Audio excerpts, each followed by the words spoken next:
Chaqirilgan joyga keldingiz. Bunaqa holatlar kunga har kuni bo'lib turadimi? Albatta har kun bo'ladi.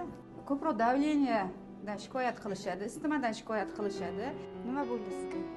Qon bosimim oshib ketyapti, boshim og'riyapti.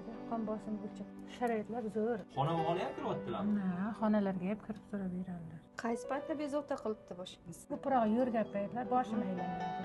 Hammalar xursand, duo qilishadi. Bizga o'sha duolar kerak. Nima bo'ldi endi? Tomog'im og'ridi. O'shanga sizni oldingizga keldim. Tomoqlaringiz qizarib ketibdi-yu.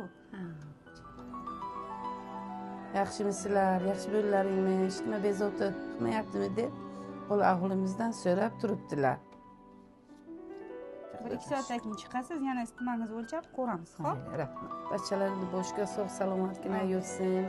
Bizlarning holimizdan xabarlashib, issiqlarimizni o'lchab, qon bosimimizni o'lchab, bizlarga yordam ko'rsatgani uchun Alloh rozi bo'lsin. Shu fursatdan foydalanib, mana Risola firmasiga ham o'z minnatdorchiligimizni bildiramiz. Alloh rozi bo'lsin hammasidan. Risola bilan risoladagidek ziyorat qiling.